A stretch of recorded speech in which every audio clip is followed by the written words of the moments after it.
Yes, we are live now. Hello students, कैसे हैं आप लोग? आशा करता हूं आप अच्छे होंगे, आपके घर पर अच्छे होंगे। मैं कुश कुमार आज आपके लिए एनसीईआरटी क्लास 10 सिविक्स का एमसीक्यू टेस्ट सीरीज स्टार्ट कर रहा हूं। ठीक है, तो आज मैं एनसीईआरटी क्लास 10 सिविक्स का चैप्टर 1 का पार्ट 1 लेकर आया हूं और इस चैप्टर का नाम है पावर शेयरिंग। ठीक है, मैं कुश कुमार आप लोगों का इस YouTube चैनल IQ अड्डा पर स्वागत करता हूं। वीडियो पसंद आए तो लाइक जरूर करिएगा, अपने दोस्तों के साथ शेयर जरूर करिएगा और याद से सब्सक्राइब जरूर करिएगा और बेल आइकन भी दबाइएगा। ठीक है, तो आज मैं एनसीईआरटी क्लास 10 सिविक्स चैप्टर 1 का पार्ट 1 MCQ टेस्ट से स्टार्ट करता हूं। चलिए, तो पहला क्वेश्चन देखते हैं। अच्छा, मैं बता देना चाहता हूं ये MCQs हिंदी और इंग्लिश दोनों में मैं ला रहा हूं, जो कि हिंदी मीडियम के स्टूडेंट्स और इंग्लिश मीडियम के स्टूडेंट दोनों इसे देख सकते हैं, दोनों लाभ उठा सकते हैं। और कोई भी कॉम्पिटिटिव एग्जाम जो एसएससी, रेलवे, टीचर्स के लिए, सभी के लिए लाभदायक होगा। ठीक है, जिनका भी स्क्रिप्ट हिंदी हो और इंग्लिश हो, कोई भी इसे पढ़ सकता है। चलिए, तो मैं पहला क्वेश्चन से स्टार्ट करता हूं। क्वेश्चन है, of the Belgium's total population 59% in the Flemish region and speak dash language. मतलब बेल्जियम का टोटल पॉपुलेशन में 59% पीपल, ये लोग फ्लेमिश क्षेत्र में रहते थे और वो कौन सी भाषा बोलते थे, वो फिल इन द ब्लैंक्स है। तो आपके पास चार ऑप्शन है। पहला है फ्रेंच, दूसरा है डच, तीसरा है जर्मन, चौथा है नॉन ऑफ द एबव। तो इसका आंसर होगा, देखिए इसका आंसर होगा डच।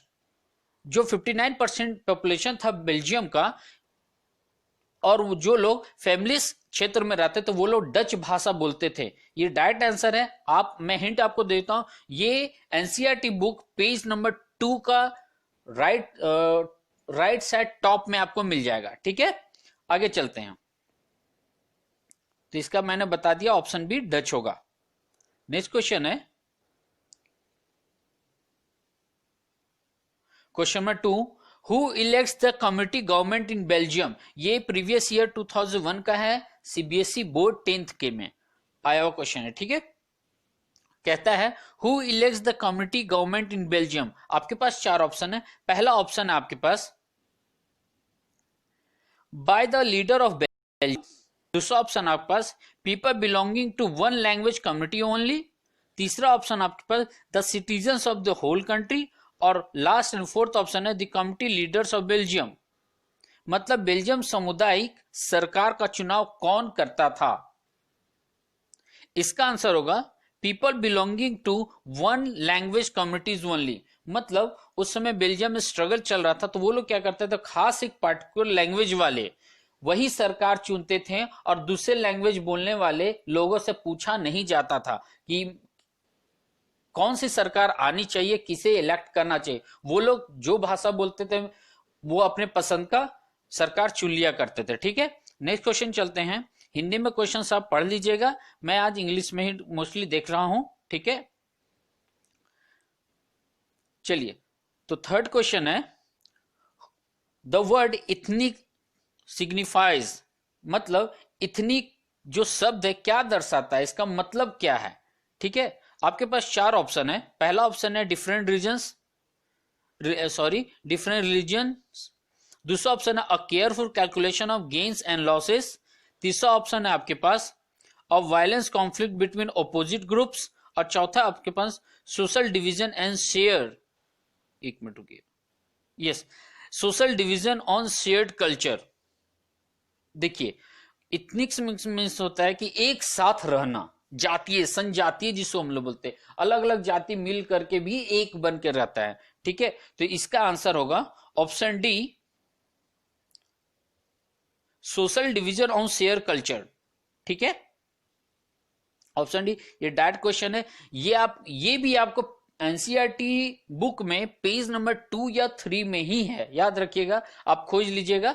ठीक है, आपने पढ़ा होगा तो पेज नंबर 2 और 3 में, मुझे एग्जैक्ट याद नहीं आ रहा है अभी। ठीक है, चलिए नेक्स्ट क्वेश्चन चलते हैं। क्वेश्चन नंबर 4 कहता है most of the Sinhala speaking people are. मतलब सिंहाला, सिंहाला के बारे में आपने पढ़ा होगा, ये श्रीलंका में थे। ठीक है, तो कह रहा है जो सिंहाला जो इस भाषा बोलते थे वो कौन थे, खास करके मोस्ट कौन थे वो लोग। तो आपके पास ऑप्शन है, पहला आपके पास हिंदूज, दूसरा आपके पास मुस्लिम्स,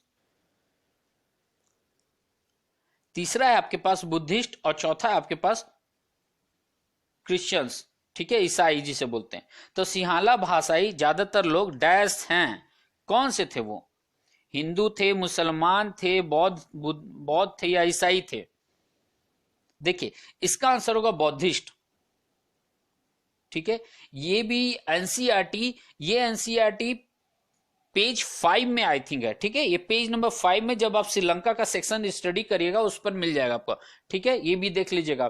तो जो सिंहाला भाषाई श्रीलंका में थे ज्यादातर वो लोग बौद्धिस्ट थे, ना ही हिंदू, ना मुसलमान, ना ईसाई, याद रखिएगा। ठीक है, नेक्स्ट क्वेश्चन चलते हैं। क्वेश्चन नंबर 5 कहता है इथनिक कंपोजिशन ऑफ श्रीलंका, मतलब श्रीलंका का जो संजातीय व्यवस्था थी कैसी थी, है ना।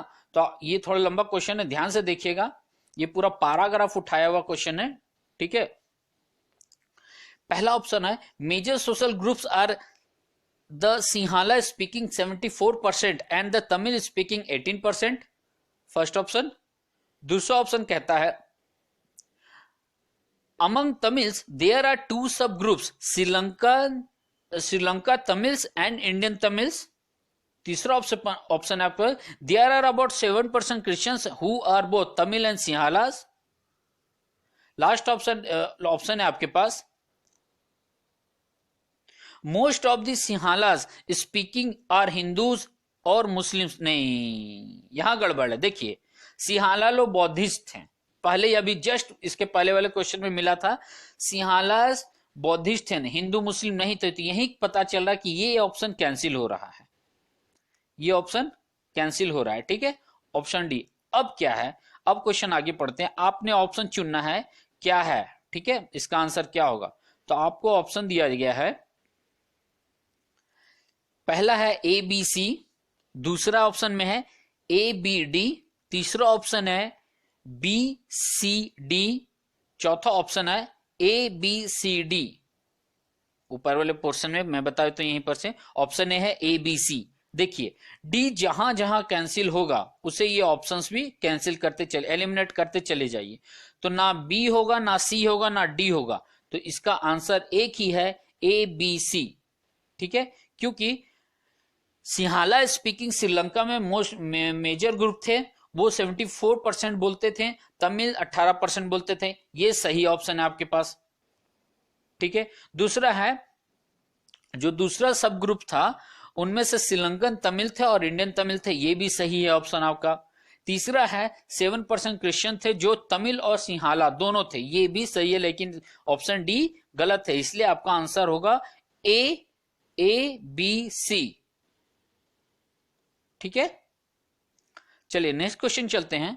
वीडियो पसंद है तो लाइक जरूर करिएगा, दोस्तों के साथ शेयर जरूर करिएगा, बीच बीच में बोलना पड़ता है, कोई बात नहीं। सब्सक्राइब जरूर करिएगा, मैं डेली आपके लिए क्लासेस लेते आऊंगा, पार्ट बाय पार्ट में बनाऊंगा, क्योंकि लंबा टाइम चला जाता है, इसलिए मैं धीरे धीरे करके सारे सेक्शंस में कराता जाऊंगा। ठीक है, याद से सब्सक्राइब करके बेल आइकन जरूर दबाइए कि जब भी मैं क्लासेस लूं आपको नोटिफिकेशन पहुंच जाए। ठीक है, नेक्स्ट क्वेश्चन चलते हैं। क्वेश्चन नंबर 6 कहता है believes that the majority committee should be able to rule a country in whichever way it wants by disregarding the wishes and needs of the minority is। कहता है एक विश्वास, एक मतलब एक विचारधारा बना हुआ है सोसाइटी का कि बहुसंख्यक मतलब मेजोरिटी जिस जिस भाषाई का है या फिर जिस जाति का है, तो वो किसी भी देश को उस तरीके से शासन करने में सक्षम होना चाहिए जो वह चाहता है। मतलब वो जो चाहता है वो शासन व्यवस्था हो जाए, सरकार उसकी बन जाए, माइनॉरिटी को हम देखे नहीं, है ना, जिससे ट्राइबल्स लोग को नहीं देखा जाता है कभी कभी, है ना, ऐसा शिकायत आता है, मैं नहीं कह रहा हूं, ऐसा शिकायत आता है, उन लोगों का मांग होता है कि सरकार हमारा कुछ नहीं कर रही है। ठीक है, तो ऑप्शन है आपके पास, पहला है मेजोरिटेरियनिज्म। ठीक है, इसे मैं धीरे से बोल रहा हूं ताकि आप लोग भी पढ़ पाए। ठीक है, मेजोरिटेरियनिज्म बहुत कोई नहीं पढ़ पाते, ठीक है। चलिए, दूसरा ऑप्शन है सेंट्रल गवर्नमेंट, तीसरा ऑप्शन है पावर शेयरिंग, चौथा ऑप्शन है कम्युनिटी गवर्नमेंट। देखिए क्वेश्चन में ही आंसर छुपा हुआ, ये कह रहा है, ऐसा मान्यता है कि मेजोरिटी वाले लोग सरकार व्यवस्था चलाते हैं, अपने नियम बनाते हैं और डिसरिगार्ड कर देते हैं माइनॉरिटीज का। तो ये किसको दिखाता है, क्या दिखाता है? तो इसका ऑप्शन होगा ऑप्शन ए, बहुलवाद जिसे बोलते हैं, ठीक है, मेजोरिटियन जिसको बोलते हैं, ठीक है। तो इसका ऑप्शन होगा ए, वो लोग अपने प्रभुत्व दिखाते हैं, ठीक है। देखिए इसको प्रमुखवाद हिंदी में लिखा गया, इसे बहुलवाद भी बोला जाता है, ठीक है। चलिए नेक्स्ट क्वेश्चन चलते हैं। क्वेश्चन नंबर 7 कहता है prudential reason of power sharing stress more on, ठीक है। आपके पास 4 ऑप्शन है। पहला है reducing the possibility of conflict between various social groups. दूसरा ऑप्शन है आपके पास of fair change to minority. तीसरा ऑप्शन है bringing stability in the political order. चौथा ऑप्शन है ऑल द अबव। यस, कहता है पावर शेयरिंग जो है वो अच्छा है, अधिक मतलब पावर शेयरिंग का जो विवेकपूर्ण कारण है, क्यों मतलब पावर शेयरिंग करना चाहिए, पावर किसी एक को नहीं दे देना चाहिए, दूसरे लोगों में भी बांटना चाहिए, ताकि कोई ऑटोक्रेटिक व्यवस्था लेकर ना आ जाए, मतलब तानाशाह ना बन जाए कि वो कोई भी शासन कर ले। जैसे कि बेल्जियम में डच स्पीकिंग पीपल करते थे, माइनॉरिटीज को छोड़ देते थे, मतलब फ्रेंच स्पीकिंग को छोड़ देते थे, जर्मन स्पीकिंग को छोड़ देते थे, और डचीज लोग 59% वाले अपना सरकार बना देते थे, ठीक है। तो यहां वही पूछ रहा है कि पावर शेयरिंग क्यों जरूरी है, उसका विवेकपूर्ण यूज क्यों करना, हम लोग बुद्धि से क्यों यूज करते हैं। तो इसका ऑप्शन क्या होगा, देखिए सबसे पहले ऑप्शन ए बोलता है reducing the possibility of conflict between various social groups. Yes, ये क्या करता है कि अलग अलग जितने भी सोशल ग्रुप्स में कॉन्फ्लिक्ट है वो कम करता है, ठीक है, सही है। दूसरा होता है fair change to minority. Yes, ये भी है, जो माइनॉरिटीज है उनके लिए अच्छा व्यवस्था भी आता है, बदलाव लेकर आता है। तीसरा ऑप्शन है ब्रिंगिंग स्टेबिलिटी इन पॉलिटिकल ऑर्डर। यस, राजनीतिक व्यवस्था में भी उथल फुथल आगे पीछे नहीं होता है कि वो इसकी सरकार गिर जाए, वो शासन में आ जाए, कुछ भी करने लगे, है ना। ये भी उसको बैलेंस करके रखता है। तो इसका ऑप्शन होगा ऑल द अबव, ठीक है, ऑप्शन डी। नेक्स्ट क्वेश्चन चलते हैं। क्वेश्चन नंबर 8 है, कहता है between 1970 and 1993 Belgium leaders amend their constitution dash to create a system that would allow all people to live। मतलब 1970 और 1993 के बीच में बेल्जियम की जो सरकार थी और वहां के जो नेता लोग थे, उन्होंने अपने संविधान में संशोधन किए। तो कह रहा है कितने बारी किए हैं, और वो संशोधन इसलिए कि ताकि लोग आराम से जीवन जी सके उनकी व्यवस्था के अकॉर्डिंग। तो आपके पास 4 ऑप्शन है। पहला ऑप्शन कहता है 2 टाइम्स, दूसरा ऑप्शन है 5 टाइम्स, तीसरा ऑप्शन है 4 टाइम्स, चौथा ऑप्शन है 10 टाइम्स। तो इसका आंसर होगा, देखिए डायरेक्ट क्वेश्चन है, आपने पढ़ा होगा, ठीक है, ये बता, तो ये भी पेज नंबर 4 में ही मिलेगा। इसका आंसर है ऑप्शन सी, 4 टाइम्स, ठीक है, याद रखिएगा 4 टाइम्स है। ये डायरेक्ट क्वेश्चन पूछा गया है। जब आप पेज नंबर 4 में जाएगा तो वहां पर लिखा हुआ है accommodation in Belgium, blue colour में हेडलाइन है, वहीं से स्टार्ट करेगा, आपको वहीं मिल जाएगा आंसर, ठीक है। नेक्स्ट क्वेश्चन चलते हैं। क्वेश्चन नंबर 9 कहता है पावर शेयरिंग इज डिजायरेबल। मतलब पावर शेयरिंग क्यों इच्छा लोग जताते कि पावर शेयरिंग होना चाहिए। जैसे हमारे देश में है ना, लोकसभा व्यवस्था को अलग, कार्यपालिका का अलग है, न्यायपालिका का अलग है ना, सब अपने अपने सेक्टर में काम करते हैं, कोई किसी को हस्तक्षेप नहीं करता, कोई किसी में टांग अड़ाता नहीं है।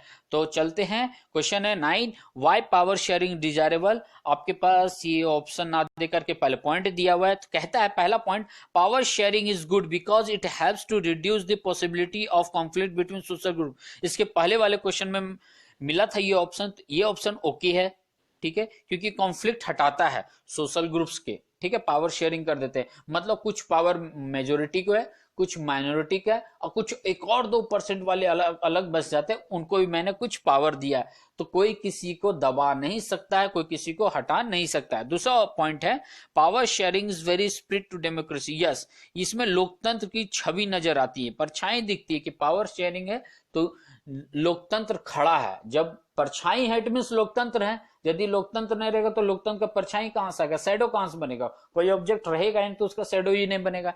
इट मीन्स ये लोकतंत्र का एक रूप भी बताता है, दिखाता है। ठीक है, तो आपके पास ऑप्शन है क्वेश्चन नंबर 9 का only one, only two, option C both 1 and 2 और ऑप्शन नीदर 1 नॉर 2।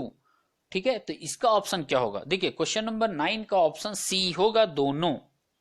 ठीक है, क्योंकि पावर शेयरिंग में भी कॉन्फ्लिक्ट कम करता है और ये डेमोक्रेसी को लेकर आता है। ठीक है, ये भी मैं हिंट देता हूं, ये पेज नंबर 6 में आप जाइएगा तो वहां पर एक टॉपिक स्टार्ट होता है, पॉइंट है, सब टाइटल है why power sharing is desirable.